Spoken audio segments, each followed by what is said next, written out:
Should the Baltimore Ravens make a move for Minnesota Vikings star pass rusher Danielle Hunter? We talk about that and so much more coming up next year on Locked On Ravens. You are Locked On Ravens, your daily Baltimore Ravens podcast, part of the Locked On Podcast Network, your team every day.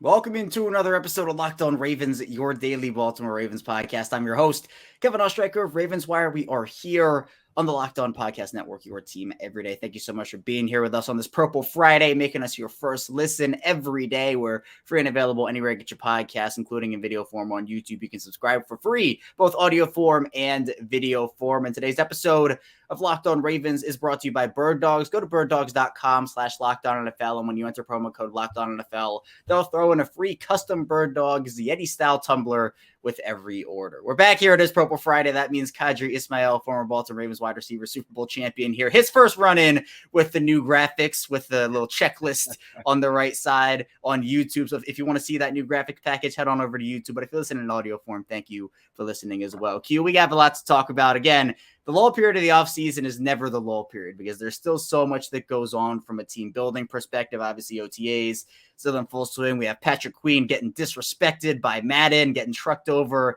by Josh Allen, and obviously some news about some Minnesota Vikings we'll talk about here today in their pass rushing room. But we're one step closer every week to the start of the regular season, and I'm excited for it. You know what is so cool about it?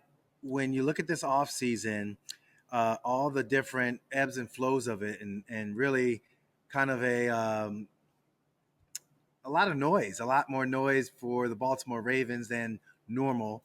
But when it comes down to it, it seems like everything is evened out and all is right with the world as far as how the Ravens are shaping up their team. And I think from the progress we've seen through the OTAs, a mandatory one is coming up. So I think there's going to even be more, how's this team looking? What is this team going to be all about? Very excited to see this final product go into training camp and get another yet look at the team right before the season starts up.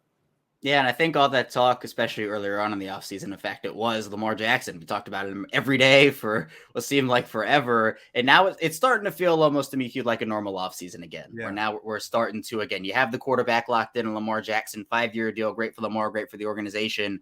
But now we can talk about corner and wide receiver. And here we're going to talk about edge in the first segment because Danielle Hunter, Q, a star pass rusher from Minnesota, has been getting interest around the league, some serious interest. He only cost about $5.5 million for a team that acquires him. And we know, Q, when you look at the needs for this roster right now, it's not wide receiver, which I know is a little weird to some because of everything that we've seen and heard from this team over the however long you want to say. But edge and corner seem to be the two. Now, edge, the room to me is only 3 deep with Odafe Owe and David Ojabo and Tyus Bowser. Tavius Robinson, maybe he could provide some stuff, but I don't think it's his time this year. I'd like to, maybe get a couple years of experience under his belt. Danielle Hunter becomes available, and I think he actually has been available for a while here. This is a player, Q, 71 career sacks, did miss all of 2020 with an injury and then only played in 7 games in 2021, but has had 4 seasons out of 7 that he's played with over 10 sacks, 10.5 sacks last year in 2022 at Minnesota, a 3-time Pro Bowler. This is a move that a lot of people want to see, Q, because again, you don't know what you're going to get with Odafe Owe. You don't know what you're going to get with David Ojabo. Tyus Bowser is steady, but he's not necessarily that 10-sack guy. So what say you about going out there and maybe going all in to acquire a star pass rusher and maybe put the cherry on the top in this defense? I mean, I think that's what you said, the cherry on top. That means that you don't really have to have him. I think when you look at the makeup of the team, the D-line has to be priority number 1 as far as what's next. And yes, getting to the quarterback. I think bringing in Chuck Smith allows you the opportunity to help the young guys, give them more game plan understanding, give them a better tool in a toolbox to use and utilize in certain situations. But when it comes down to it, Hunter, I think, would be a great addition. I think it would be cool to have a veteran of his stature. And then it just depends on uh, EDC and what he feels he's willing to give up. And, you know, they covet draft picks more than they covet, trading players. Even, as they got Roquan Smith, you heard Eric saying, oh, well, we don't got a second round pick, but we did get Roquan, but we don't have a second round pick. It's like, all right, bro, we get you. They really, really like their draft pick. So it'll be kind of interesting to see if they feel that it would be something where they could jump in and do a deal.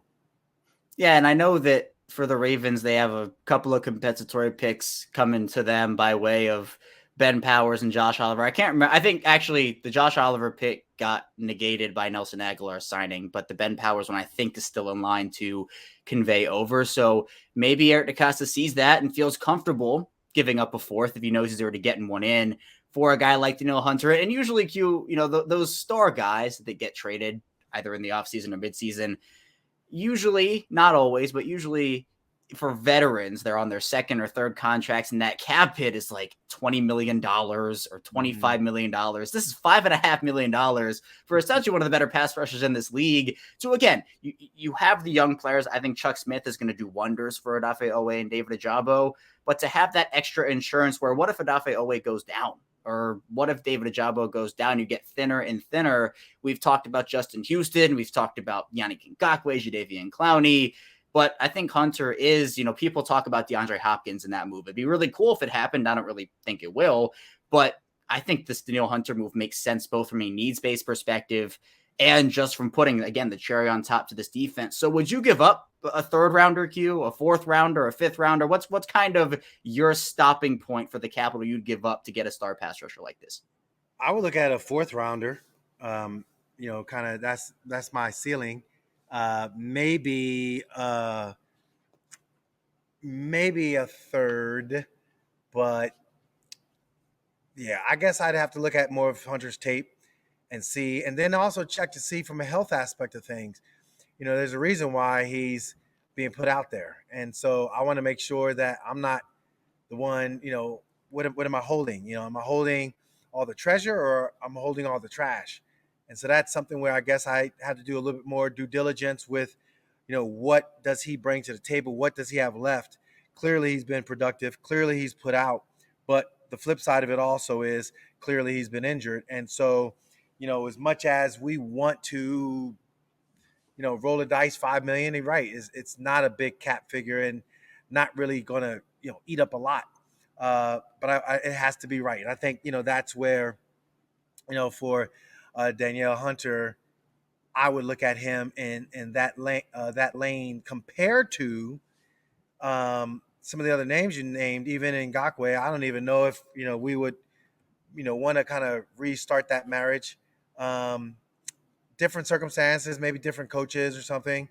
Obviously, F- is out the building, so I'm sure he's not necessarily worrying about his body breaking down. But, yeah, I don't know. I think there's some other guys, though, that you can kind of see, whether it be Quinn, whether it be Dunlap. They're all good opportunity to look at. But, again, one of the names you mentioned, Justin Houston, like, I could wait to get through training camp, see what I got, and then I got Justin Houston. So I would also take this time if I'm, even though it's mini camp and, we got that final official OTA, if I'm one of them, if I'm Tyus Bowser, if I am David Ajabo, Owe, like, bruh, I'm balling. I am like, yo, y'all gonna know me. Y'all gonna know this group. So it doesn't have to be brought up again that we need somebody. Yeah, and I think that, look, they're willing to work really hard in order to get this thing, to where they want it in terms of pass rushers. But being 3 deep, it's a little scary to me, Q. I'm not going to lie, because, again, if one of those guys goes down, it becomes almost like, do you have to go out there? I think they have to make a move, and not because, again, I think Owe can step up. I think Ajabo can step up, but injuries, they happen in this game. They happen every single season to every single team.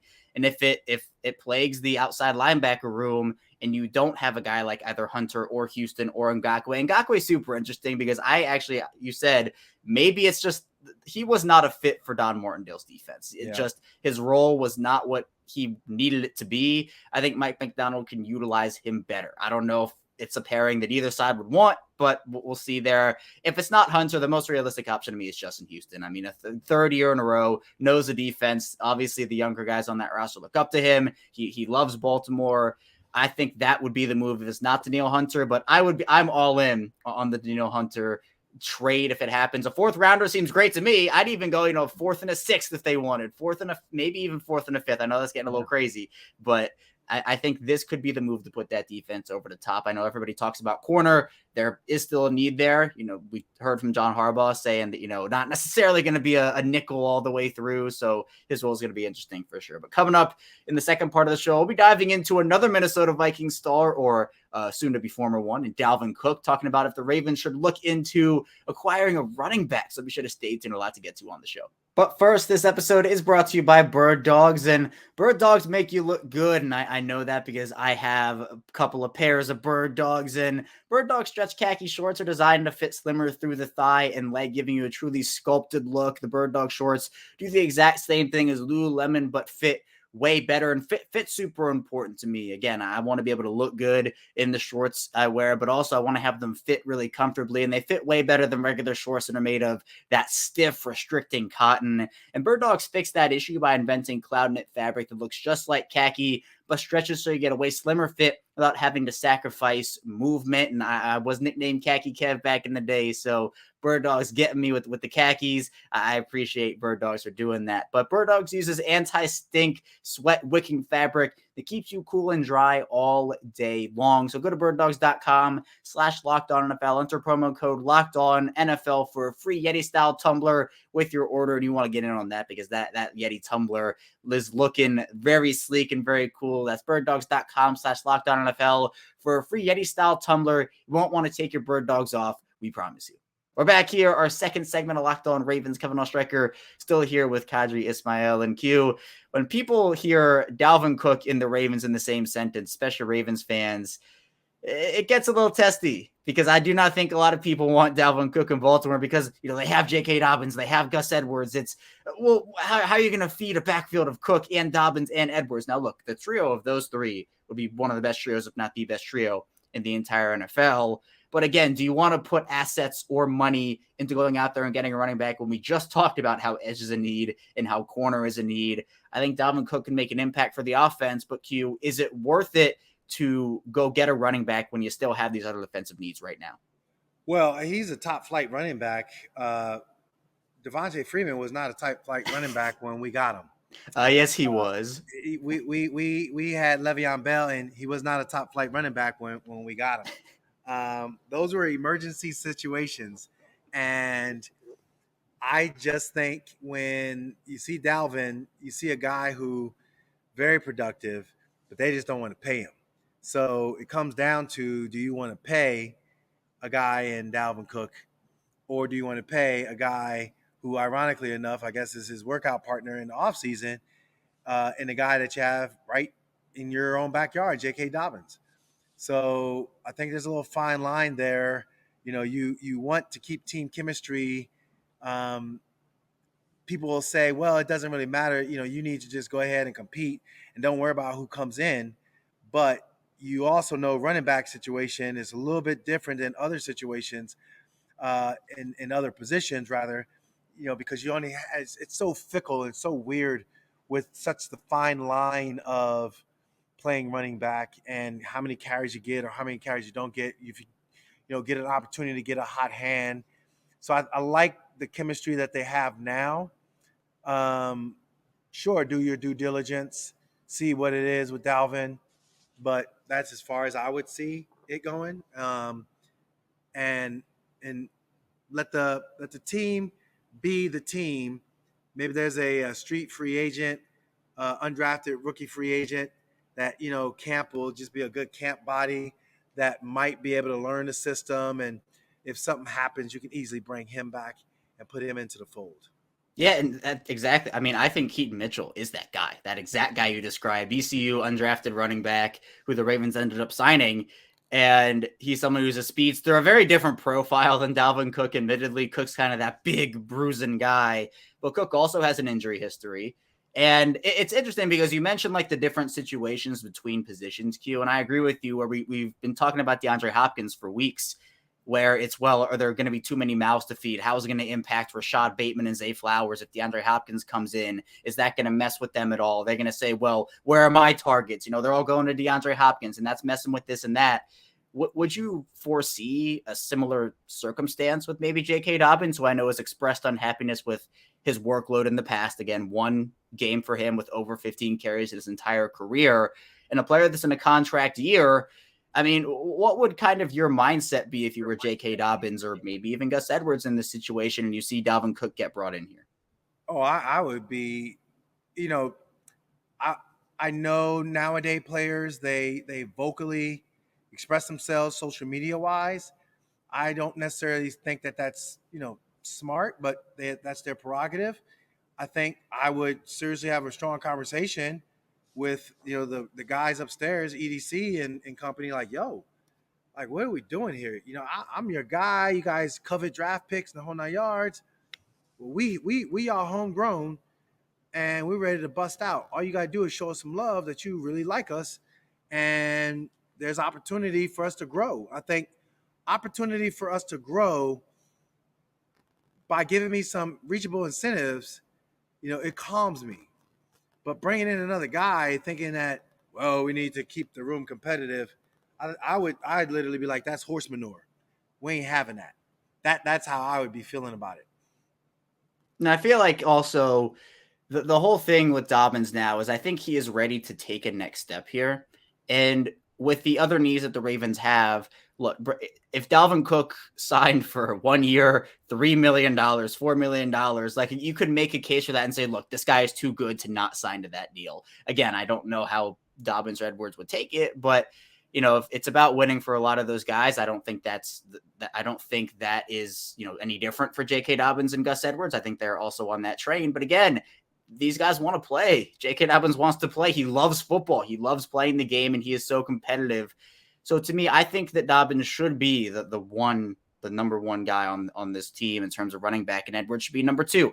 Not that they can't coexist in the same backfield, because they absolutely can, but I think a running back room of Dobbins, Edwards, Justice Hill, and maybe Keaton Mitchell is fine. You want to bring in as much talent as you can. I'd rather see Danielle Hunter in Baltimore as opposed to Dalvin Cook if we're talking about, well, where are you putting your assets? Where are you putting your money? The Ravens have about $10 million-ish in cap space right now.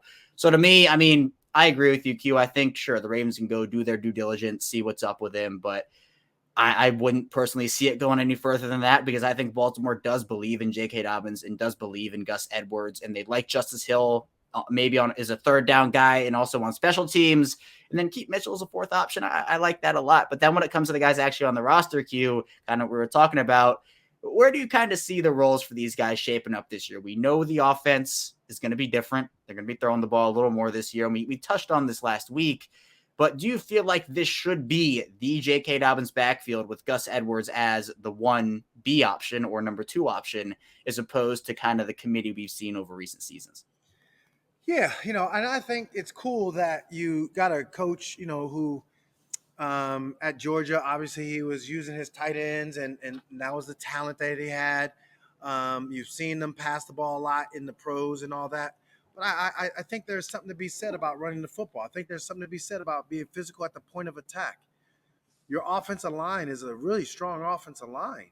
And because of all those pieces, if you will, inviting people up in the box to go one-on-one on the outside, that means you're running the ball. You're running it down their throat. And if you do that, it opens up things. And if you do that, that's the 53 in the third that was talked about when Todd Monken was in his opening press conference, defending 53 in the third. Okay, so part of that is inside the hash marks. Part of inside the hash marks is part of that inside the tackles. And you got to have your game strong.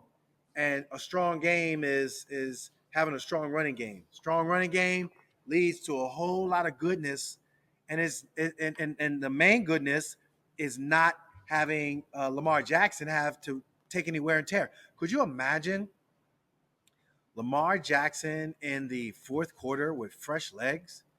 Could you imagine Lamar Jackson with fresh legs in week 12, 15, week 17, chilling? Now you got something that's even more dangerous. You got options, but you also got a quarterback that can take it the distance at any point in time he wants to, because he's not necessarily carrying the load. JK, go ahead, get you some. Gus, go ahead, bro, get you some. Both guys, I think, are poised, and I think they got the offensive coordinator with the mindset to put all of them in that poised scenario to operate. Yep, I'm with you. And it sounds good to have a quarterback with fresh legs in that fourth quarter, right around the end part of the year. And Q, something that I'm also excited about is the extension of the run game is the short passing game, and getting these running backs involved in the passing game. I think it's going to be, one, really important to the team's success this year. But two, I think we're just going to see it a little more. I go back to before 2021 when J.K. Dobbins and Gus Edwards were talking about, oh yeah, we have something for you there, where they're going to be more involved. And then obviously both those guys had the knee injuries, weren't able to play, and we just didn't see it a lot last year either. I'm really excited to see Dobbins and Edwards because I think they can both do. We've seen Edwards catch the ball like 20 yards down the field, truck people. Both these guys can catch the ball, and it just makes the Ravens offense so much harder to defend. But coming up in the final part of the show, I'll be talking a bit about the Ravens offensive line, as Q talked a little bit about earlier, and their versatile options that they have and where they're experimenting with certain guys before the season starts. So be sure to stay tuned and plenty to get to on Locked On Ravens. We are back, rounding out Locked On Ravens with Qadry Ismail. I am Kevin Ostreicher. And Q, it feels good to go into the year right now, at least at this point, with 4 of the 5 offensive line positions set in stone. You have Ronnie Stanley at left tackle, Tyler Linderbaum at center, Kevin Zeitler right guard, and Morgan Moses at right tackle. The only position that we don't really know right now who's going to be starting is left guard. Ben Powers goes to Denver. You have Ben Cleveland in that conversation, Patrick McCary, Daniel Falele, and John Harbaugh talked about just what they've been doing so far with experimenting with different guys and the versatile options, putting Daniel Falele for reps at guard. Ben Cleveland got some right tackle reps as well. And I think it's important to do this now as opposed to right before the season starts, or worst case in a game. Like we literally saw it last year, New England, when the Ravens had no other options. They had to put Daniel Falele in at tackle. And to his credit, all expectations aside, did pretty well.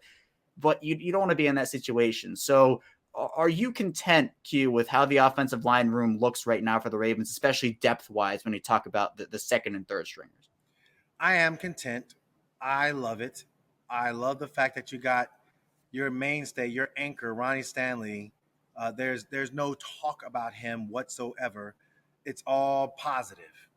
At the same time, you talk about Daniel Falele, the fact that he has an off season where he can kind of get his feet wet is going to be so critical.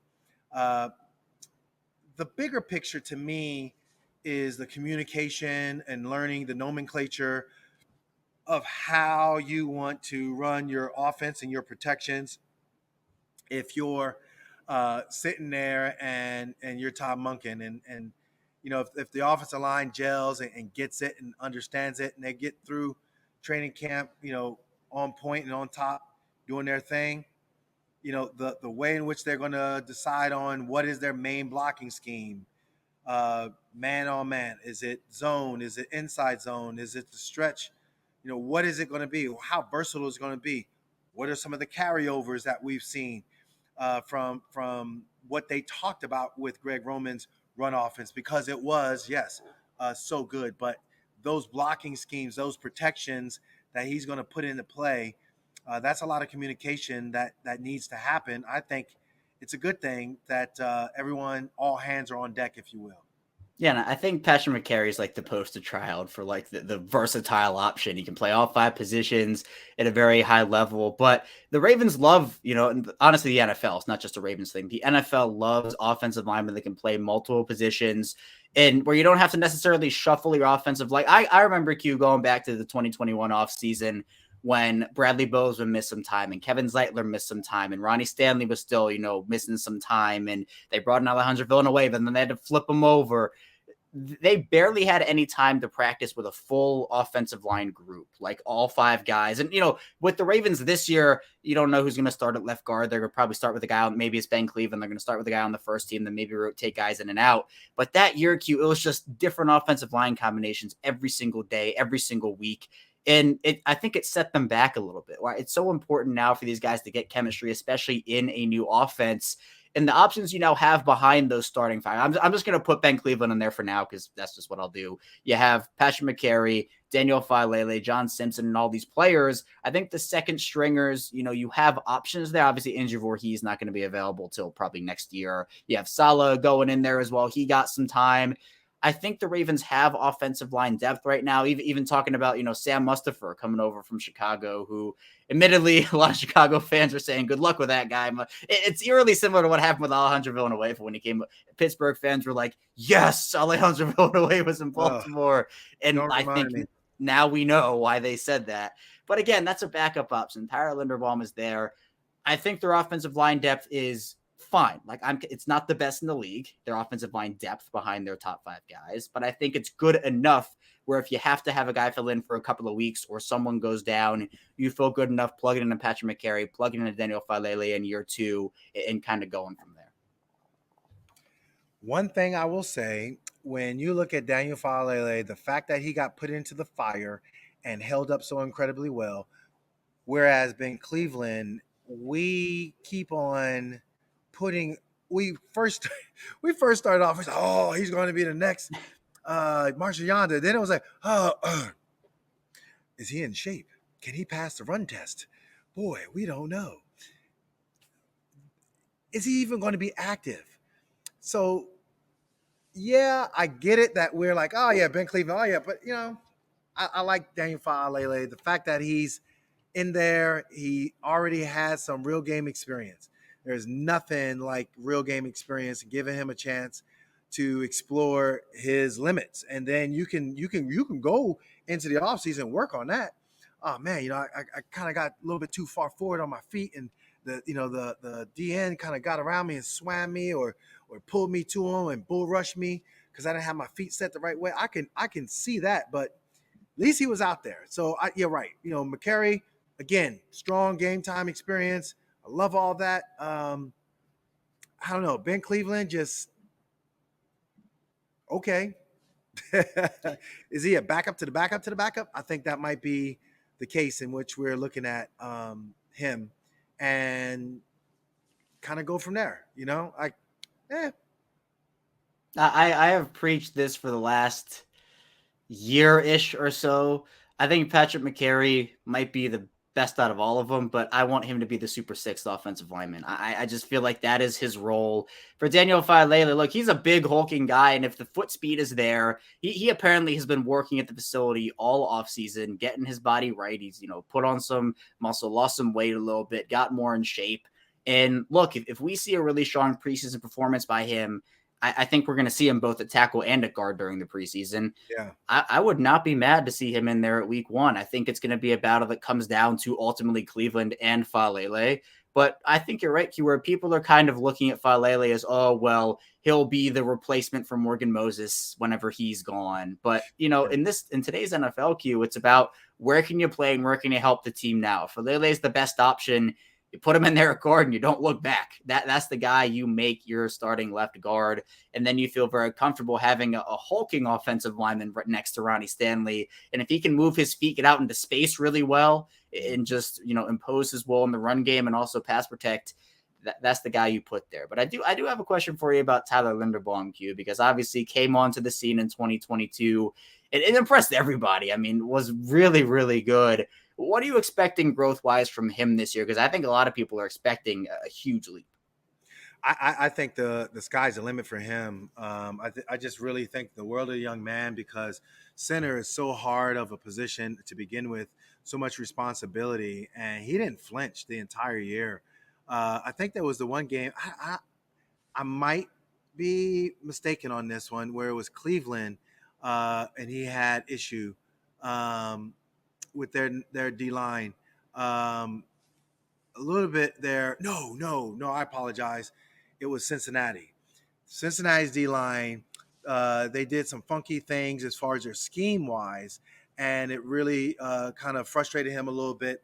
I forget the young man's name, but D lineman, D tackle, him and Linderbaum kind of was going a little one on one, and it was a battle. Like I tell you what, like Cincinnati, but I think again, you get forged in the fire and you come out better. And that refiner's fire is one thing that you just can't replace. And I think for Linderbaum, it's a growing experience. Like, all right, bet. You know what? I had some really good, strong plays, some good, strong games, and then I got challenged against a team in our division.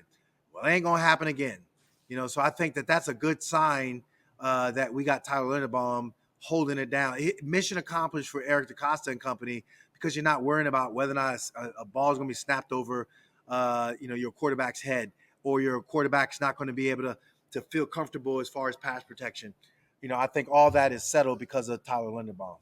Yeah, I just had a few flashbacks of those high snaps. I'm glad we don't have to go through that. Linderbaum is as steady as ever, in a position where, again, a lot of people wanted to see Bradley Bozeman back. I would have been fine with that personally. They go out there and draft Linderbaum, who there are a lot of questions about his size. How is he going to fit into the scheme? Fit in really well. And again, you talked about, starting off kind of shaky sometimes and ending the year strong. I even go back to week 1, Q, when he played the Jets with Quinnen Williams, and some of those bigger defensive tackles with his size, just by proxy, are going to give him some issues. Like, again, it's not a huge deal, but we saw him, the Tampa game I go to, with my favorite game from his of the season. He was just pushing Devin White back. Devin White was getting thrown on his back by, that was oh yeah, Tyler Linderbaum is here. And we saw the improvements. It's not about how you start. It's about how you finish. And literally, Kyle Hamilton, 2022 draft pick, same thing. The Miami game definitely struggled there, gave up some stuff, comes back the literal next week against New England and has essentially the game-winning play with that fumble against, funny enough, Nelson Aguilar.